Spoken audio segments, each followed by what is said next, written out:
नमस्कार दोस्तों, H informative channel में आप सभी का स्वागत है। दोस्तों, आज मैं आप लोगों के लिए काफ़ी महत्वपूर्ण ये आपका वीडियो रहने वाली है, क्योंकि इसमें हम बात करने वाले हैं, जैसा कि आप सभी को पता है कि टीएसटी नॉन मेडिकल की जो आंसर की है, फाइनल आंसर की आ चुकी है और जो इसका रिजल्ट है वो भी आपको नेक्स्ट वीक तक देखने को मिल जाएगा। और इसमें हम बताने वाले हैं कि डॉक्यूमेंटेशन के लिए कितनी आपकी कट ऑफ जा सकती है और कितने कैंडिडेट को डॉक्यूमेंटेशन के लिए बुलाया जाएगा। और साथ में रैंक मित्रा पर हम बात करेंगे कि कितने कैंडिडेट ने उसमें अपने जो आपका पार्टिसिपेशन की है, और साथ में टीएसटी आर्ट्स में भी हम बताएंगे कि कितने उसमें पार्टिसिपेशन कैंडिडेट ने करी हुई है। तो सबसे पहले हम बात करते हैं टीएसटी नॉन मेडिकल की, जिसमें कि आपका 343 पोस्ट हैं। और अगर मैं बात करूं कि आपका जो एचपीआरसी वाले हैं वो आपका 1/3 रेशो या 1/4 रेशो में कैंडिडेट को बुलाते हैं। मोस्टली 1/3 रेशो में ही कैंडिडेट को बुलाया जाता है, जिसमें कि आपका जनरल अनरिजर्व में 123 पोस्टें हैं और 369 या 380 के आसपास कैंडिडेट को इसमें बुलाया जाएगा डॉक्यूमेंटेशन के लिए। साथ में ईडब्ल्यूएस की अगर मैं बात करूं तो ईडब्ल्यूएस में 43 सीट्स है, 129 कैंडिडेट को इसमें बुलाया जाएगा।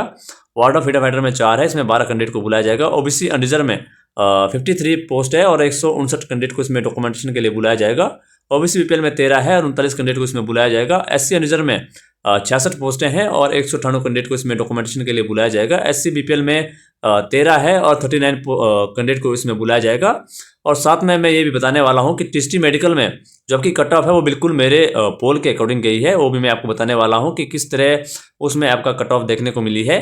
और सबसे जो का एसटी रिजर्व है, जिसमें 13 पोस्टें हैं और 39 कैंडिडेट को इसमें डॉक्यूमेंटेशन के लिए बुलाया जाएगा। तो टोटल आप देख सकते हैं कि 1/3 रेशो में टोटल आपका इसमें 100 यानी कि 1029 कैंडिडेट को बुलाया जाएगा, या 1050 तक कैंडिडेट को इसमें बुलाया जा सकता है, यानी कि इसके ही बीच में आपका ये आंकड़ा रहने वाला है। और अगर मैं आपको टीएसटी नॉन मेडिकल की इसमें रैंक मित्रा पर अगर मैं स्कोर बताऊं, यानी कि आपकी शिफ्ट वगैरह बताऊं या उसमें रैंक बताऊं, तो इसमें आप देख सकते हैं जो आपका एससी कैटेगरी से ये कैंडिडेट है और इन्होंने मेरे को ये भेजा हुआ है। तो इसमें आप देख सकते हैं इनकी जो आपकी शिफ्ट है, यानी कि 26 दिसंबर को इनका एग्ज़ाम हुआ था और लास्ट शिफ्ट में इनका एग्ज़ाम हुआ था, शिफ्ट 3rd में। और इसमें देख सकते हैं ये टीएसटी नॉन मेडिकल का है। तो इसमें जो इनका स्कोर बना है वो आपका, सबसे पहले मैं आपको स्कोर बता देता हूँ कि 65.5 इनका स्कोर बना है। इनके आपका 0.5 मार्क्स आपके कम हुए हैं, तो इनका जो आपका स्कोर है वो आपका 65.5 है। और इनका जो आपका इसमें रैंक है वो आप देख सकते हैं कि ओवरऑल जो आपका रैंक है, यानी कि 1151 कैंडिडेट ने इसमें पार्टिसिपेट किया है। टीएसटी नॉन मेडिकल के कैंडिडेट ने आपका इसमें 1151 कैंडिडेट ने पार्टिसिपेट किया है, जिसमें इनका जो आपका रैंक है वो आपका 56 है। यानी कि 56 कैंडिडेट ऐसे हैं जो आपका 65.5 प्लस है, जिनके आपका 65 से ऊपर नंबर है। और इनका जो आपका शिफ्ट रैंक है वो आपका 7 इनका शिफ्ट रैंक है। और कैटेगरी रैंक यानी कि इनकी एससी कैटेगरी है, तो एससी कैटेगरी में इनका रैंक आपका तीसरा है। 220 टोटल कैंडिडेट ने इसमें पार्टिसिपेट किया है एससी कैटेगरी वालों ने। तो आप लोग भी ऐसे ही अपने जो मार्क्स आपका चेक कर सकते हैं, अपना रैंक चेक कर सकते हैं कि आपका रैंक कौन सा है। बाकी मैंने आपको ऑलरेडी कल वाली वीडियो में बता दिया है कि किस तरह आपको रैंक मित्रा पर आपको चेक करना है। तो सबसे पहले मैं इसमें अगर मैं आपको बताऊँ, दूसरा एक और कैंडिडेट है जो कि आपका टीएसटी नॉन मेडिकल से ही है। ये आपके इनका जो आपका स्कोर है, सबसे पहले मैं आपको स्कोर बता देता हूँ। ये आपका टीएसटी नॉन मेडिकल से हैं और इनकी जो आपकी शिफ्ट थी वो आपका 26 दिसंबर को थी। 27 दिसंबर को इनकी फर्स्ट शिफ्ट थी। और इसमें जो इनका स्कोर बना है वो आपका 68.5 इनका स्कोर बना है। और इनका जो आपका ओवरऑल जो आपका रैंक है वो आपका टोटल जो कैंडिडेट ने 1120 कैंडिडेट ने इसमें पार्टिसिपेट किया है, जिसमें इनका जो रैंक है वो आपका 19 है। और शिफ्ट रैंक इनका 1 है, यानी कि फर्स्ट नंबर पर इनका रैंक है। और कैटेगरी रैंक इनकी जनरल अनरिजर्व कैटेगरी है, तो 16वां रैंक इनका है। 456 कैंडिडेट में इसने पार्टिसिपेट किया है जनरल अनरिजर्व के। और इसमें देख सकते हैं कि 19 कैंडिडेट ऐसे हैं जिनके 68.5 से ऊपर स्कोर है। तो आप लोग भी अपना स्कोर जरूर ऐसे चेक करें और अपना रैंक जरूर चेक करें। काफ़ी कैंडिडेट ने इसमें पार्टिसिपेट कर दिया है। जब मैंने कल वीडियो डाली थी उससे पहले 700 कुछ कैंडिडेट ने इसमें पार्टिसिपेट किया था, और जैसे ही मैंने वीडियो डाली उसके बाद कैंडिडेट ने 1151 कुछ कैंडिडेट हो चुके हैं जिन्होंने इसमें पार्टिसिपेट कर दिया है। तो आप लोग भी जरूर पार्टिसिपेट करें, तो इससे भी आप लोग अपना आइडिया लगा सकते हैं कि आपका सिलेक्शन होगा या नहीं होगा। तो इसमें अगर मैं कट ऑफ की बात करूँ, डीबी कट ऑफ, तो उससे पहले मैं अगर आपको बताऊं टीएसटी मेडिकल की जो कट ऑफ क्या रही है, क्योंकि मैंने आपको पहले बताया था कि पोल के अकॉर्डिंग ही जो आपकी कट ऑफ रही है टीएसटी मेडिकल में भी, तो टीएसटी मेडिकल में जो आपकी कट ऑफ रही है जनरल अनरिजर्व में वो आपका 70 या 71 के आसपास रही है। और इसमें आप देख सकते हैं जो आपके कैंडिडेट थे वो आपका 61 से 70 के बीच में काफ़ी ज़्यादा रश था, यानी कि काफ़ी ज़्यादा भीड़ थी। तो जहाँ से आपका भीड़ कम होगी, यानी कि जहाँ से आपका रश कम होगा, वहाँ से आपकी जो कट ऑफ है वो आपका बनती है। यानी कि जैसे 70 तक काफ़ी कैंडिडेट इसमें देखने को मिले थे, यानी कि 60 से 70 के बीच में काफ़ी ज़्यादा कैंडिडेट थे। तो जो आपकी कट ऑफ गई है वो आपका 70 से 71 के बीच में इसमें डॉक्यूमेंटेशन के लिए आपको बच्चों को कॉल आई है।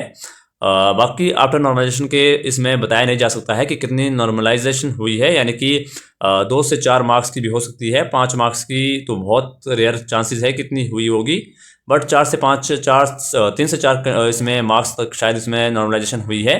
और अगर मैं इसमें टिस्टी मेडिकल नॉन मेडिकल की बताऊं तो टिस्टी नॉन मेडिकल में आप देख सकते हैं जो आपका सारा रश है वो आपका 50 से 65 के बीच में काफ़ी ज़्यादा रश देखने को मिल रहा है। तो आप लोग इससे भी आइडिया लगा सकते हैं कि जो डॉक्यूमेंटेशन के लिए कॉल है वो कहाँ तक जा सकती है बच्चों को। तो इसमें अगर मैं डॉक्यूमेंटेशन के लिए बताऊं जनरल अनरिजर्व में, वो आपका 63 से 65 के बीच में जिनका भी स्कोर बन रहा है वो आपको उनको शायद जो आपकी डॉक्यूमेंटेशन के लिए कॉल आ सकती है। इसमें देख सकते हैं एक 1800 कुछ कैंडिडेट ने इसमें वोट किया है, और बाकी इसमें जो मैंने आपको अभी रैंक मित्रा पर भी दिखाया है कि आपका 65 प्लस वाले काफ़ी कम कैंडिडेट है जिनके 65 प्लस मार्क्स है। तो इसमें जो आपका जनरल अनरिजर्व में 63 से 65 तक इसमें डॉक्यूमेंटेशन के लिए बच्चों को कॉल आ जाएगी। और अगर मैं टोटल कैंडिडेट की बताऊं, साथ में अगर मैं टिस्टी आर्ट्स की भी अगर मैं बताऊं तो इसमें भी 2300 कुछ कैंडिडेट ने वोट किया है। ये मैंने आपका यूट्यूब पर पोल डाली थी, तो 2300 कैंडिडेट ने वोट किया है और मेजॉरिटी जो आपकी दिखी है वो आपका लेस देन 60 दिखी है, यानी कि 49% कैंडिडेट ऐसे हैं जिनके आपके 60 से कम नंबर बन रहे हैं। तो इसमें जो आपका डॉक्यूमेंटेशन के लिए जो बच्चों को कॉल आने वाली है जनरल अनरिजर्व में, वो आपका जो आपके 58 से 60 तक इसमें बच्चों को कॉल आने वाली है।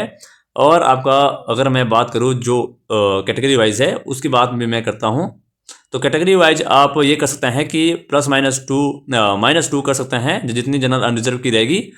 मान के चलो अगर अनरिजर्व की 58 रहती है तो बाकी कैटेगरी में जैसे SC OBC EWS वगैरह है उसमें -2 आप कर सकते हैं। सभी कैटेगरीज में -2 या -3 कर सकते हो।